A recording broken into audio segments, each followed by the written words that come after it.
There is a moment, if you have ever stood at the edge of a great body of open water, when the enormity of what lies beneath begins to press upon you, not with panic, but with a quiet, ancient weight. The surface moves, light fractures across it, and somewhere in the darkness below, the world simply continues, vast and unknowable, in ways that no lantern has ever fully reached. The Norse people knew this feeling intimately. They lived beside it, they sailed upon it, they built entire philosophies around the understanding that the ocean was not merely a place, it was a presence. And in that presence, they believed, lived something that defied the ordinary boundaries of creature and landscape.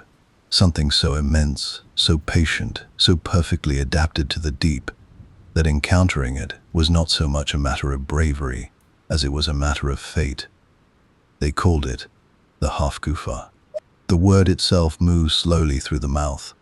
Haf meaning sea, Gufa meaning mist, or steam, or vapor. Together, the sea mist, the fog of the ocean. There is something deeply deliberate in that naming. The Norse did not call this creature a beast or a terror or a destroyer. They called it something atmospheric, something that rose from the water, not like a predator lunges, but like weather forms, gradually, inevitably, and with a quiet dominion that made resistance feel beside the point.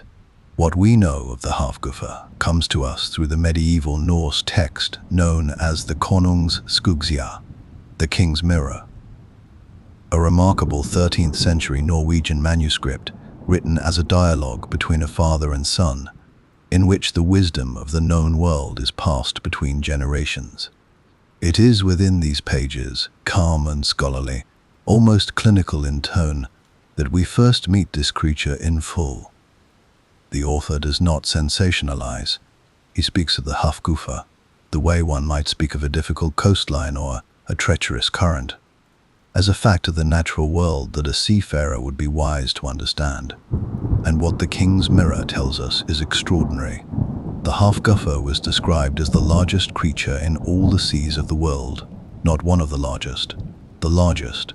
It was said to be so enormous in scale that sailors who encountered it rising from the water often mistook it for an island, a low, dark mass breaking the surface, promising landfall, luring men to make port in a place that was not and had never been land at all. Ships would sail toward it, men would drop anchor in its shadow, and then, if they were fortunate enough to notice in time, they would watch in stunned, breathless silence as that island began, slowly and without urgency, to sink back beneath the waves. There were said to be only 2 of these creatures in all the world's oceans. Only 2, as though the sea itself could only sustain so much of a thing this size. They did not breed, or if they did, their reproduction moved on a timescale so vast as to be invisible to human reckoning. Before we continue, if these stories have become part of your nights, consider subscribing to the channel as we prepare another story for you. Thank you, and enjoy the rest of the story. They were simply there, eternal fixtures of the deep, as old as the ocean floor, as permanent as the tides. Their behavior was unlike that of any predator the Norse would have recognized. The Hafgufa did not hunt. It did not pursue. It did not rage through the water in the manner of a hungry thing. Instead, it fed through a method more unsettling than any chase. It would rise to the surface during the feeding season, open its enormous mouth, and release from within it a belch, a great exhalation, a gust of gas and matter that spread across the surface of the sea. And in that spread came something irresistible to fish. Schools of them, drawn by whatever the creature exhaled, would gather in multitudes around its open jaws. They would swarm, they would converge, and then, with neither speed nor struggle, the Hafgufa would simply close its mouth. That was all it needed to do. The sea provided. The creature waited, and the world went on. What we are left with across the centuries, is something rare in the canon of sea monsters. A creature that is not defined by violence, but by scale, by patience, by a kind of terrible stillness that is, in many ways, more awe-inspiring than any thrashing horror the imagination might conjure. The Hafguffer did not need to be frightening. It simply needed to exist. And in existing, it reminded every sailor who crossed those grey northern waters that they were very, very small, and that the ocean had been keeping its own counsel long before any human hand first gripped an oar. This is the story of that creature, where it came from, what the people who named it believed, how its shadow has stretched across 1,000 years of maritime legend, literature, and human wonder, and why, even now, on a quiet evening beside open water, something in us still turns toward the dark and wonders what, exactly, might be rising toward the surface. To understand the Hafguffer, you must first understand the ocean as the Norse understood it, and that requires setting aside, at least for a little while, the modern relationship most of us carry with the sea. The ocean of our era is charted. It is measured in fathoms we can verify, crossed by vessels equipped with radar and satellite positioning, mapped in extraordinary detail down to the ridgelines of its deepest trenches. We have photographed its floor, we have named its currents, we have reduced it in many necessary and impressive ways to data. The Norse had none of that. What the Norse had instead was something arguably richer and certainly more terrifying. A direct, unmediated, physical relationship with the North Atlantic in all of its moods. They had open boats and wooden hulls, and the reading of stars. They had the color of the water, the behavior of seabirds, the feel of the wind against a wetted finger. They had the knowledge passed from father to child and from ship's captain to apprentice, accumulated across generations of people who understood that the ocean was not a problem to be solved, but a relationship to be maintained, carefully, with great humility, and with the constant awareness that the sea held the final word on every voyage it touched, in the Norse conception of the world. And here we should move slowly, because this cosmology rewards patience. The boundaries between the natural and the supernatural were not boundaries at all. They were gradations. A waterfall could be a dwelling, a forest could hold intention. A storm was not merely atmospheric, it carried personality, history, cause. The world was alive in ways that modern language struggles to accommodate, and the ocean, the great half that surrounded the known world on every side, was perhaps the most alive of all. At the outermost edge of creation, in Norse cosmology, lay the world serpent, Jörmungandr, the Midgard serpent, so vast that it encircled the entirety of the known world and bit its own tail to hold the shape of things together. The ocean was, in a very literal mythological sense, bordered and defined by a creature. The sea did not merely contain monsters. The sea was, in part, constituted by one. The distinction between ocean and organism was not clean. It was never meant to be. Into this worldview, the Hafguffer fits with a logic that is almost elegant. If the ocean is alive, if its depths hold intention, and its surfaces carry meaning, then of course there would exist within it creatures of unimaginable scale. Creatures that were not merely inhabitants of the sea, but expressions of it, embodiments of its depth and its patience, and its absolute indifference to the smallness of human plans. The Hafguffer was not a monster that happened to live in the ocean. It was, in some deep conceptual sense, what the ocean looked like when it chose to take a shape. This is worth sitting with for a moment. The medieval Norse and their Scandinavian descendants, who compiled and transmitted these stories, were not naive. They were among the most accomplished maritime cultures the world has ever produced. The Vikings navigated from Norway to Newfoundland without instruments we would recognize as navigational. They read the ocean the way a musician reads a score, with trained attention, accumulated knowledge, and a kind of fluency that transformed raw sensation into precise information. These were not people who invented sea monsters out of ignorance. They invented them, if invention is even the right word, out of intimacy. When you spend enough time on the open ocean, something happens to your perception of scale. The horizon becomes a circle, and you are always at its center, and everything beyond that circle is unknown in a way that the word unknown does not quite capture.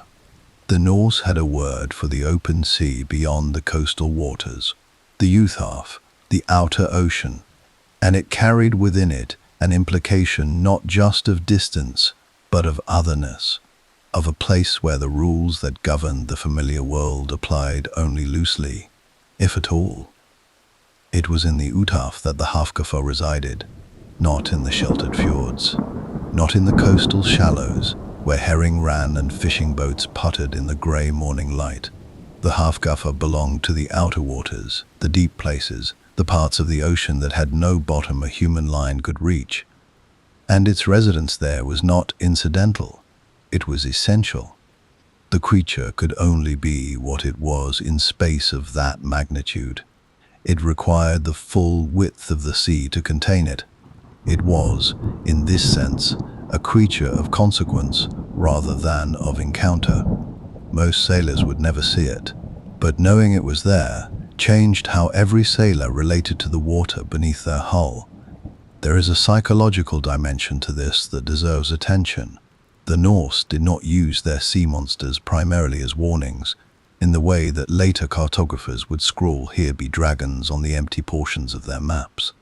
That tradition, the monster as territorial marker, as a way of saying "do not go further," is largely a later European habit, and one that somewhat misreads the function of creatures like the Hafgafar. The Norse relationship with these beings was more nuanced. The monsters of the deep were not placed there to discourage exploration. The Norse explored anyway, constantly, relentlessly, in every direction the wind allowed.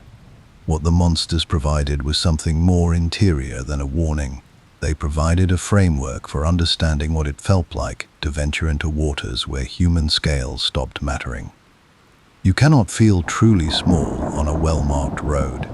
You can, absolutely, in the middle of the North Atlantic, on a moonless night, with nothing between you and the horizon, but black water, moving in long, slow swells. The Hafgafar gave that feeling a name. It gave that feeling a shape, and in doing so, it did something that only the most powerful cultural inventions managed to accomplish. It made an overwhelming emotional reality easier to carry, not by diminishing it, but by honoring it. The creature was real in all the ways that mattered most. The King's Mirror is careful about this, in its quiet, instructive way. The author does not present the Hafgafar as a legend or a sailor's tale to be regarded skeptically. He presents it as natural history. He discusses it alongside other sea creatures, whales of various kinds, fish of unusual size, the strange behaviors of Arctic waters, with the same measured, curious tone throughout. Here is a creature, the text implies, that exists in the world. Here is what it does. Here is what the prudent mariner ought to understand about it. The Hafgafar is not elevated above the rest of creation by dramatic language or fearful superlative. It is simply recorded, calmly, as though the scribe considered it his responsibility to ensure that future readers knew what was out there. That restraint is, in its own way, more affecting than any embellishment would have been. Consider, too, the detail that there were only two of them. Only two, in all the oceans of the world. This is a strange and specific claim, and it suggests something about the role these creatures were understood to play. They were not a species in the conventional sense, not a population that one might accidentally blunder into on any given voyage. They were singular, paired, almost mythologically twinned in a way that echoes structures found elsewhere in Norse thinking. The two ravens of Odin, the two wolves that chase the sun and moon across the sky. The number two in the Norse cosmological imagination often implies completeness, a balance, a system rather than an accident. 2. Hafgufa, positioned somewhere in the vastness of the world ocean, suggests not a random population of large animals, but something more like an architecture, as though the sea required them, specifically in their specificity, in order to function as the sea. Whether the people who passed these stories along believed this literally or understood it as the kind of truth that operates differently than factual truth is a question we cannot fully answer. It is probably the wrong question. What we can say is that the Hafgufa occupied, in the Norse imagination, a space that was simultaneously natural and cosmic, a creature of flesh that was also a feature of the world's design. And as the centuries turned, and as the Norse sailed further and encountered other cultures and other telling of oceanic terrors, the Hafgufa did not disappear. It transformed. It traveled. It put on new names in new languages and surfaced in new waters, adapted to new fears and new coastlines and new peoples standing at the edge of their own dark and unmeasured seas. But that transformation belongs to the next chapter of this story. For now, it is enough to sit with what the Norse themselves held. A creature at the outermost edge of the known world, resting in depths no anchor had reached, breathing out mist across the surface of an ocean that was itself alive. Patient beyond any human measure of patience, old beyond any human calendar of age, neither malevolent nor benevolent, but simply present in the way that the deep sea is present, in the way that vast things are present, not asking to be understood, but impossible entirely to ignore. There is something that happens to a story when it outlives the culture that first told it. It does not die. It does not simply pass away with the people who carried it, dissolving into silence the way smoke dissolves into open air. Instead, it does something more interesting, and in many ways more revealing, about the nature of human imagination. It adapts. It sheds certain details and acquires others. It moves across linguistic borders the way a current moves through water, carrying its essential temperature with it, even as the water around it changes completely. The story arrives somewhere new, recognizable in its outline, transformed in its particulars, and plants itself in the new soil as though it had always been there. The Hafgufa did exactly this.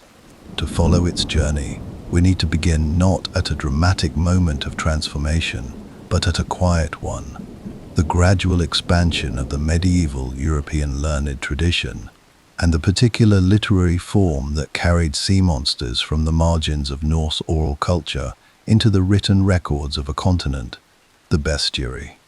If you have never encountered a medieval bestiary, it is worth pausing to appreciate what a remarkable kind of document it was. Part natural history, part moral philosophy, part spiritual instruction. The bestiary was a compendium of creatures, real and imagined, each described not merely in terms of its physical characteristics, but in terms of its meaning. Every animal in a bestiary carried a lesson. The pelican, said to feed its young with blood from its own breast, was a figure for Christ. The phoenix, rising from its own ashes, was resurrection. The whale, floating so still on the surface of the sea that sailors mistook it for an island and landed upon its back, was. And here we should lean in, because here is where our story begins to accelerate. A figure for the devil, luring the unwary toward a false resting place before dragging them down into darkness. That whale, that island whale, that creature mistaken for solid ground. It appears in bestiaries across Europe from roughly the 8th century onward, carried through the Latin scholarly tradition, adapted and readapted by monks and naturalists and theologians from Ireland to Constantinople. Its name in these texts is most commonly rendered as the aspidochelon, a Greek compound suggesting a creature somewhere between serpent and turtle. Though the details vary considerably from text to text, and the name itself is less stable than the image it describes, what remains constant, across all its variations and all its linguistic migrations, is the central image. An animal of such immense size that it is indistinguishable from land. An animal that waits. An animal that, through no apparent malice but simply through the fact of what it is, draws living things toward it, and then, in one way or another, destroys them. The parallel with the half-guffer is not coincidental. Whether the island whale of the European bestiary tradition and the half-guffer of the Norse texts share a common origin, or whether they represent two independent cultural arrivals at the same overwhelming image. The ocean producing something too large to recognize as a creature is a question scholars have debated with considerable pleasure and no definitive conclusion. What seems most probable, given the extensive contact between Norse culture and the broader medieval European world, is a relationship of mutual reinforcement. These were not two entirely separate ideas that happened to resemble each other. They were two expressions of the same deep, maritime intuition, each making the other more vivid, each lending the other a kind of collaborative credibility. The sea was large enough to contain such a thing. Everyone who had ever sailed agreed on that much. And so the thing persisted. It is within this broader current of medieval sea lore that we begin to see the half-guffer, or something very much like it, acquiring new texture, new detail, new terror, if we are being precise, because the moral framework of the Christian bestiary tradition introduced something the Norse conception had not particularly emphasized. The idea that the creature was not merely vast and passive, but spiritually dangerous. The island whale of the bestiaries was a deception.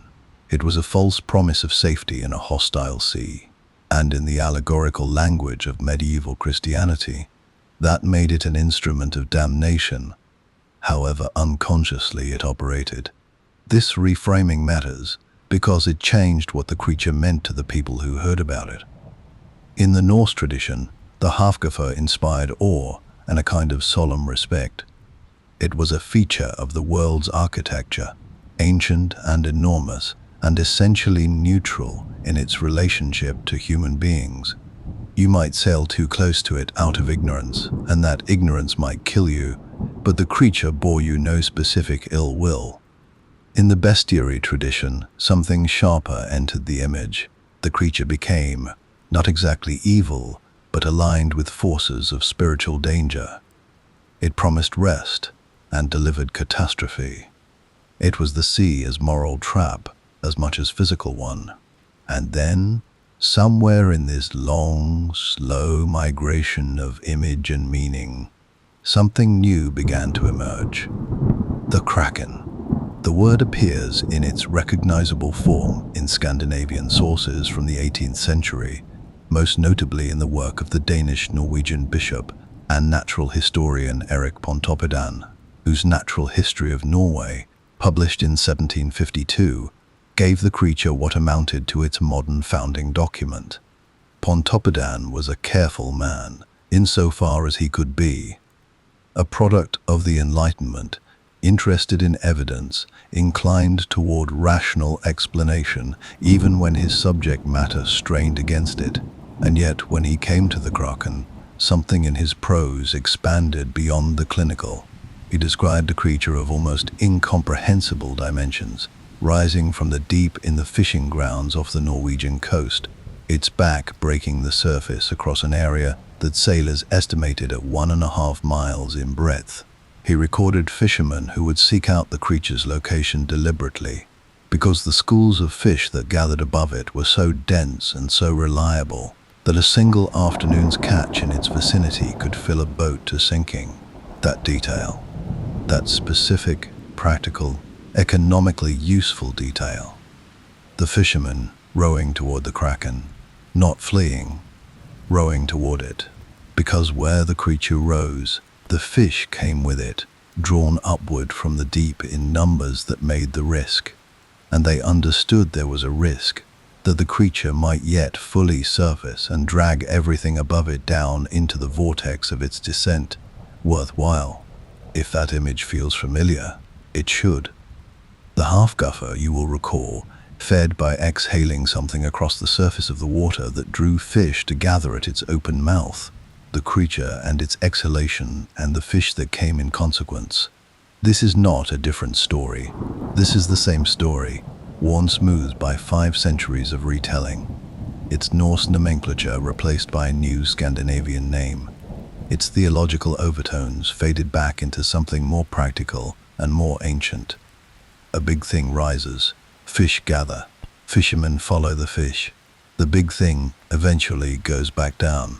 Pontoppidan's kraken retained one feature from its Hafguva lineage that is easy to overlook but quietly significant. He noted that the greatest danger posed by the creature was not its mouth or its limbs or any aggressive action on its part. The greatest danger was the whirlpool it created upon descent. When the kraken sank back into the deep, the displacement of water it caused was enough to drag everything on the surface down with it, ships included. Entire vessels pulled under, not by attack, not by malice, but simply by the physics of something impossibly large moving through water. There is something almost philosophical in that. The creature did not need to be an aggressor to be lethal. Its mere existence and the natural consequences of that existence were sufficient. It was dangerous the way a collapsing cliff face is dangerous, or the way a tsunami is dangerous, not because it intended harm, but because it operated on a scale where human presence in the vicinity was simply beside the point. Sailors who understood this were not frightened in the way one fears a predator. They were frightened in the way one stands at the edge of a great height, aware, profoundly and physically aware, of the disproportion between their own scale and the scale of what surrounded them. That feeling, that particular quality of awe that lives right at the boundary of terror, is the emotional constant that threads through every version of this story. From the first Norse mariner who looked at a low, dark mass on the horizon and felt his certainty waver, all the way to Pontoppidan writing carefully at his desk in Bergen, trying to find the right Latin-inflected prose to describe what Norwegian fishermen had been quietly navigating around for generations. The name changed. The language changed. The theological coloring came and went with the centuries. The moral framework was applied, and then allowed to slip away again. But the creature remained, patient as it had always been, enormous as it had always been, somewhere below the surface of a sea that was still, in all the ways that counted, as deep and dark and fully unknowable as it had been when the first Viking longship pushed out beyond the sight of land and the horizon closed behind it like a door. There is a particular kind of mind that, upon encountering a very old story, does not simply receive it. It listens for what the story is trying to say beneath the surface of what it actually says. It hears the emotional frequency underneath the narrative detail, the loneliness, the scale, the patience, the particular quality of dread that has no clean object, and it reaches toward that frequency, not with scholarship but with language, with metaphor, with the specific tools of the literary imagination, which are, at their best, instruments not for explaining feeling, but for transmitting it intact from one consciousness to another across whatever distance of time or culture separates them. The Hafguva and the vast family of images it fathered attracted exactly these kinds of minds. And the first of them we should spend time with is, perhaps, the most surprising. Not a novelist, not an adventurer, not a maritime historian with salt in his beard and logbooks stacked to the ceiling. The first great literary inheritor of the deep-sea monster tradition was a quiet, precise, somewhat reclusive Victorian poet who spent most of his life in the English countryside, far from any ocean that might have reasonably inspired him. Alfred, Lord Tennyson. In 1830, when Tennyson was barely 20 years old and had not yet become the commanding figure of Victorian letters he would eventually be, he published a small poem of 15 lines. It had no grand ambition attached to it, or at least none that was visible at the time. It was simply placed among a collection of early verse, neither particularly promoted nor particularly discussed. Its title was the name of the creature it described, the Kraken. What Tennyson did in those 15 lines is worth examining with some care, because it represents something genuinely new in the long history of this creature. He did not describe the Kraken as dangerous. He did not position it as a threat to sailors, or a moral allegory, or a natural history curiosity. What he did, with the quiet confidence of a young poet who had heard something true and was determined to say it precisely, was describe the Kraken as lonely. The creature in Tennyson's poem lies in the uttermost depths of the sea, sleeping. It has always been sleeping. It has lain there since before human memory began, in darkness and in silence, beneath water that no light reaches, in a stillness so complete and so prolonged that sleep and existence have become essentially indistinguishable. The world above it changes. Ages pass. Civilizations rise in the sunlight and dissolve again, and are replaced by other civilizations who have already forgotten the first ones. And the Kraken sleeps on, undisturbed, immovable, in the cold and the dark and the absolute quiet of the deep. The poem ends with the creature waking, once, at the very end of time, when the world itself is ending, when the seas above it begin to boil with the heat of some final conflagration. The Kraken rises to the surface and, in rising, dies. The last act of a creature that has outlasted everything else is simply to surface, once, into a world that is already ending, and to expire in the light it never sought. It is one of the most quietly devastating images in the English poetic tradition, and it arrived dressed as a monster poem. What Tennyson understood, intuitively, and with the precision that distinguishes genuine literary talent from mere technical facility, was that the Hafgufa and its descendants were never really about danger. The sailors who feared them not because the creatures hunted, but because they existed on a scale that made human existence feel provisional. And that feeling, the feeling of one's own smallness in the face of something unimaginably ancient and large, is not purely a feeling of terror. It is also, mixed into it, something that resembles grief, a sadness at the disproportion, a tenderness, even, toward the creature that embodies it, because the creature did not choose its scale any more than a human being chooses theirs. Tennyson gave the Kraken interiority. He gave it a kind of dignity. And in doing so, he set a template that the literature which followed would return to again and again. Jules Verne arrived some decades later, in 1870, with 20,000 Leagues Under the Sea, and brought with him a different set of tools and a different set of preoccupations. Verne was a man of the scientific age, fascinated by technology and exploration, and the systematic expansion of human knowledge into territories that had previously belonged exclusively to imagination. His submarine, the Nautilus, was a vessel of reason, a thing of rivets and gauges and carefully maintained pressure, piloted by a man of fierce intelligence who had decided that the surface world had nothing left to offer him. But even Verne, rationalist and technologist that he was, could not resist the deep.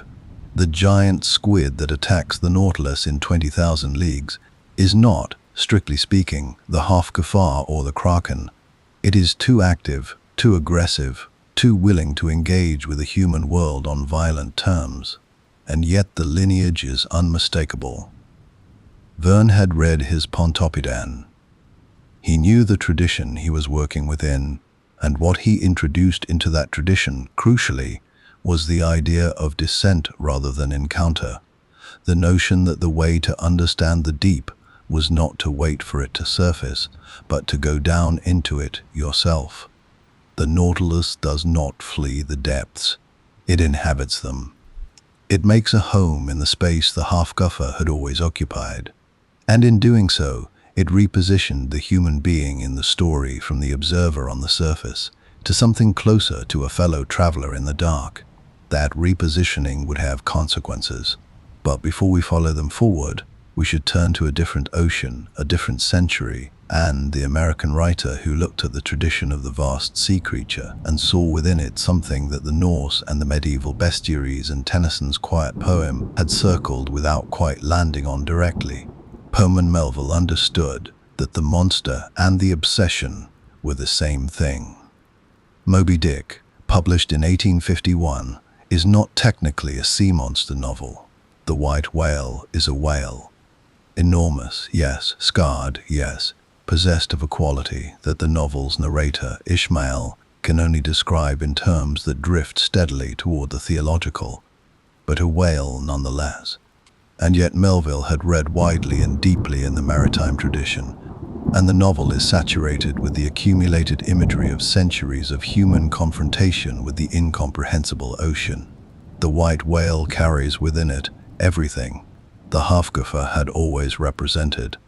The creature so large it disrupts the categories of the natural world, the patience and the depth, the absolute refusal to be understood on human terms, and adds to it something new, the human being who cannot stop reaching toward it.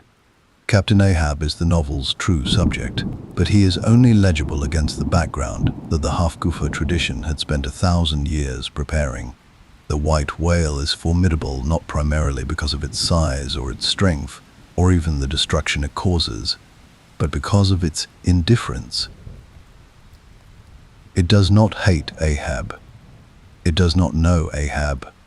It moves through the ocean on its own unfathomable itinerary, and the leg it took from him was not an act of malice, but simply a consequence, the way the Kraken's whirlpool was a consequence. Something that happened to a human being who had placed himself within the operational radius of something operating on a different scale entirely.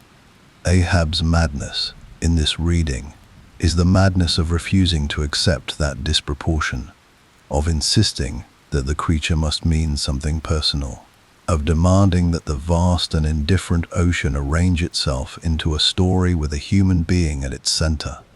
The ocean declines this demand. It always has.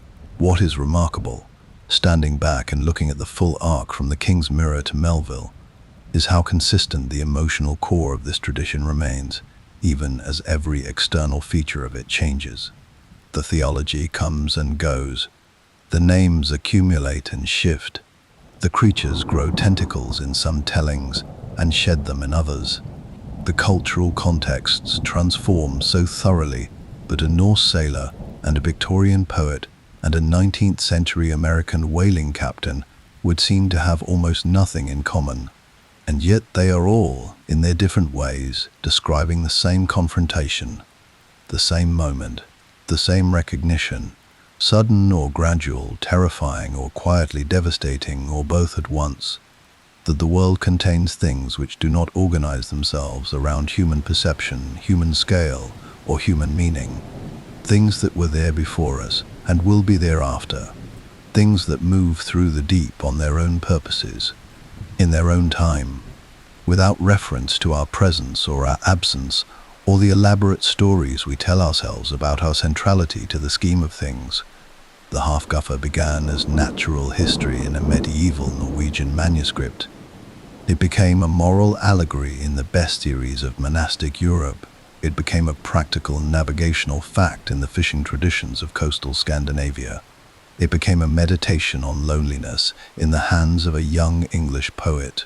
It became a philosophical confrontation with indifference in the hands of an American novelist who had himself spent years on actual whaling ships in actual open ocean, staring at actual dark water and thinking about what, precisely, it might contain.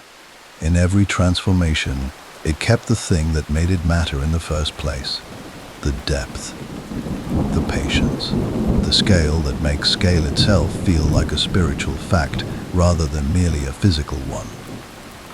The creature traveled through centuries of human imagination and arrived, somehow, still intact, still resting, still in the deep, beneath all of it, beneath the poetry and the allegory and the obsession and the scholarship, in the cold and the dark, where it had always been, waiting, as it had always waited, for the surface to call it upward.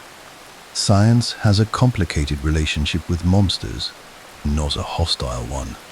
That is the common misreading, the assumption that rational inquiry and mythological imagination are natural enemies, each one diminished by the presence of the other. The actual relationship is stranger and more interesting than that. Science does not destroy monsters. What it tends to do, when it arrives in territory that mythology has long occupied, is find that the monsters were pointing at something real all along. Not literally real, not always, not in the precise shape that the stories described, but real in the way that intuition is real, in the way that a dream about falling is real. Even though you wake up in your bed, the fear was accurate, the scale was accurate, the darkness was accurate. Only the specific contours of the creature needed adjusting. The Hafgufa is, in this regard, an unusually instructive case, because the ocean, as it turns out, was keeping secrets that the Norse could not have known they were right about. Let us begin with the creature that, more than any other real animal, has been proposed as the biological foundation beneath the Hafgufa legend. The giant squid, Architeuthis dux. For most of recorded history, the giant squid occupied an uncomfortable position halfway between verified fact and vivid fantasy. Sailors reported them, pieces of them, tentacle fragments, beaks, the sucker-scarred skin of sperm whales who had clearly tangled with something enormous, turned up with enough regularity to suggest that something very large indeed was living in the deep ocean, but the creature itself, intact and alive and observable, remained almost entirely beyond the reach of human documentation. The first photographs of a living giant squid in its natural habitat were not taken until 2004. A Japanese research team working in the North Pacific deployed a camera system on a long line baited to attract deep-sea predators, and at a depth of roughly 900 meters, they caught it. A giant squid, alive and active in the darkness where it lived, doing what giant squid apparently do, which is to attack bait with a kind of deliberate, almost methodical precision that looked nothing like the frenzied, tentacled horror of the illustrations. What the photographs showed was, in its way, more unsettling than the monster. It was an animal going about its business, focused, purposeful, entirely at home in conditions cold, dark, pressurized beyond anything a human body could survive. That represented the absolute outer boundary of the habitable world as far as any surface creature was concerned. It was not raging. It was not attacking. It was feeding, in the deep, in the dark, in the cold, with the calm efficiency of a creature that had been doing exactly this for an evolutionary span of time that made human civilization look like an afterthought. The giant squid can reach lengths, including tentacles, of somewhere between 10 and 13 meters in the largest verified specimens. Its eye is the largest of any living animal, up to 27 centimeters in diameter, roughly the size of a dinner plate, an adaptation for gathering whatever faint bioluminescent light exists in the deep ocean, a biological instrument tuned specifically to darkness. There are accounts, unverified but persistent, of specimens larger still. The colossal squid, Mesonychoteuthis hamiltoni, found in Antarctic waters, may exceed the giant squid in sheer mass, if not in length, and represents a creature about which we know, even now, remarkably little. Here is the figure that tends to reframe the entire conversation. Scientists estimate that the deep ocean, below 200 meters, where sunlight ceases to penetrate, constitutes approximately 95% of the total habitable space on Earth. 95%. The surface world, the world of forests and plains and shallow coastal waters where human civilization has built everything it has ever built, is a thin film on the outside of a planet whose interior volume is almost entirely ocean, almost entirely dark, almost entirely unexplored. We have better maps of the surface of Mars than we do of the floor of our own ocean. That single fact, absorbed slowly and allowed to settle, begins to do something to the Hafgufa legend.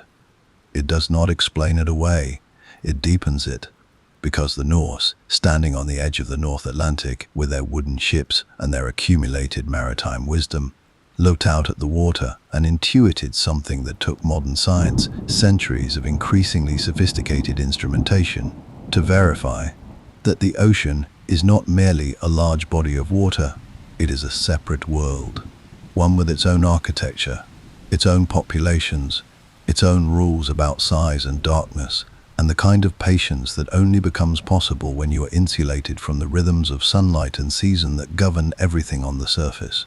The deep ocean operates on different time, different scale, different physical principles. Things grow larger there, in some cases, than they grow in surface waters.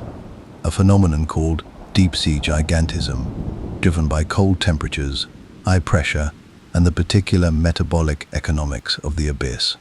The giant isopod, a crustacean related to the common woodlouse you might find under a garden stone, reaches lengths of nearly 1/2 meter in the deep ocean.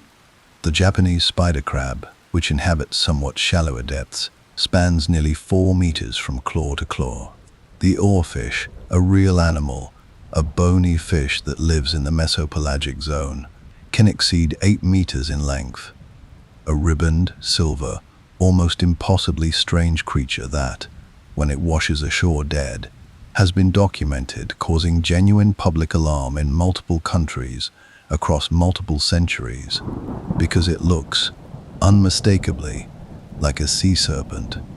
The Norse were not imagining a world that did not exist. They were responding with the tools available to them to genuine signals coming up from a world they could not directly access. The exhalation of the Hafgufa that drew fish to its mouth, that detail, so specific, so practically observed, may reflect actual witnessed behavior of large marine animals, perhaps whales, perhaps giant squid, creating upwellings or disturbances that concentrated prey near the surface, in ways that observant sailors would have noticed and tried to explain. The mistaking of the creature for an island. This too has real candidates. Sleeping whales at the surface, particularly the larger baleen species, can create an impression of a low, dark, motionless mass at a distance that is entirely consistent with what the Norse described, and the sense, the persistent, culturally durable, apparently universal sense, that something of extreme size inhabits the deepest water. Science has not debunked that. Science has confirmed it, tentatively, provisionally, with the honest caveat that we simply do not know what is down there, because we have not looked at most of it, and what we have looked at has repeatedly surprised us. In 1977, researchers exploring hydrothermal vents on the ocean floor discovered entire ecosystems, complex, populated, biologically diverse ecosystems, existing in complete darkness, sustained not by sunlight, but by chemosynthesis, the metabolic processing of chemicals expelled by the vents. Life, abundant and varied life, in conditions that had previously been assumed to be incompatible with it. The discovery did not merely add a footnote to marine biology. It fundamentally expanded the definition of where life could exist, and by extension, what forms it might take in the parts of the ocean we still have not reached. The Hafgufa, in this light, is not a myth that science has retired. It is a myth that science has not yet finished investigating. But there is a dimension of this story that marine biology, however fascinating, cannot fully address.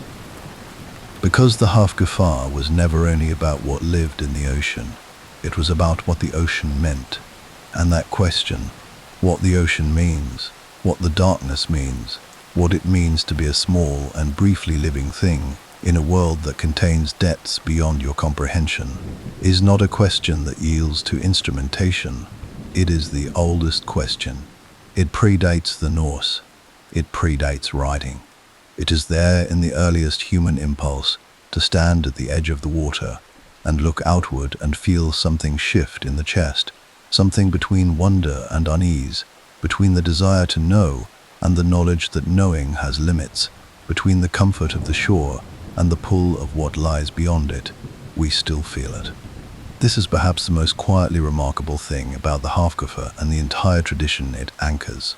Not that the stories have survived, because stories can survive through pure cultural inertia, copied and transmitted without anyone particularly caring about them. What is remarkable is that the feeling has survived. That you can stand today on any coast in the world, on a grey morning with the water moving in its long, slow rhythms, and feel precisely what the Norse felt, and what the medieval monks felt, and what Tennyson felt writing his 15 lines in the English countryside, and what Melville felt on an actual whaling ship in the actual Pacific, and what every fisherman who ever rowed deliberately towards something enormous felt, pulling on the oars in the knowledge that the fish would be thick there, and that the thing below was still there too. The awe at the disproportion, the tenderness toward the ancient, the specific, irreducible feeling of being on the surface of something that goes down much further than you can follow. The Hafgufa gave that feeling a name, a shape, a story. And in doing so, it did what the oldest and most durable stories always do. It made the unbearable scale of the world not smaller, but somehow, in the precise and mysterious way that beauty operates, easier to stand inside of. It is still down there. It has always been down there.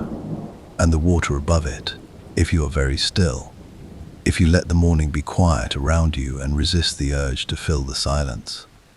The water moves in a way that might be current, might be wind, might be the long, slow respiration of something that has been here since before the first ship was built, and will be here long after the last one rusts away. Patient as the deep, old as the dark, waiting still in the place where the light runs out. Every story, if it is told well, knows when to stop speaking, not because it has run out of things to say, the best ones never do, but because there comes a moment when language has carried you as far as language is able, and what remains must be left to silence, to the particular quality of quiet that settles after a long telling, when the words have done their work and withdrawn, and what they leave behind is not emptiness but space, room for the thing itself to breathe. We have traveled a considerable distance together, you and I. We began in a medieval Norwegian manuscript, in the careful handwriting of a scribe who thought it his duty to record, without drama and without embellishment, the existence of the largest creature in all the world's oceans. We followed that creature through the moral landscapes of European Christendom, where it became allegory, where it acquired the weight of spiritual warning without ever quite losing the older, quieter weight of simply being enormous and real and indifferent to human interpretation.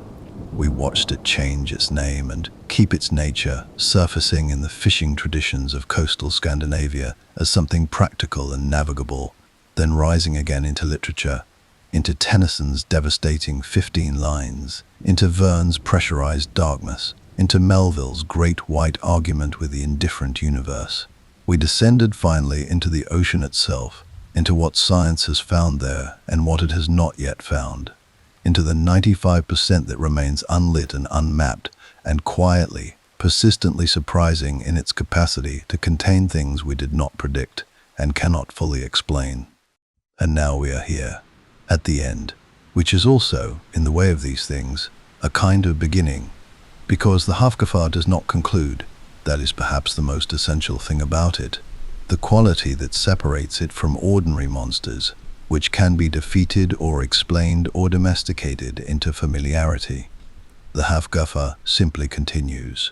It was there before the story started, and it will be there after the story ends, in the deep water, in the cold and the dark, patient in the way that only the very old and the very large can be patient, not waiting for anything in particular, not oriented toward any specific outcome, simply present in the full and unhurried manner of something that has never needed to be anywhere else.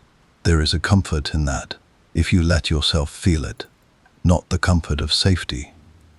The Hafgufa has never offered safety, and honesty requires us not to pretend otherwise, but the comfort of continuity, The comfort of knowing that the world is larger than your understanding of it, that the depths exceed your instruments, that something ancient and enormous and genuinely beyond your scale has been resting in the dark long before your particular anxieties assembled themselves into their current configuration, and will still be resting there long after they have dissolved again into whatever comes next.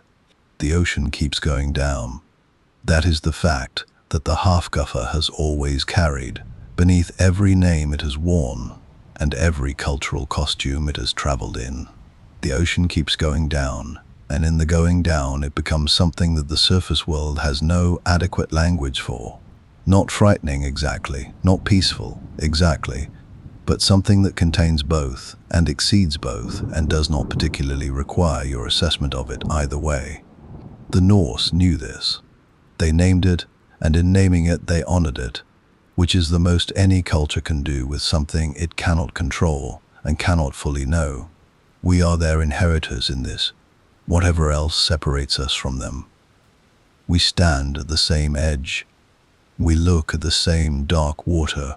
We feel the same shift in the chest when the surface moves in a way that suggests depth, when the light catches the water at an angle that makes the shallows look briefly bottomless, when the horizon closes around us on all sides, and the world briefly arranges itself into its true proportions. Something is down there. It has always been down there. And the water, as ever, gives nothing away.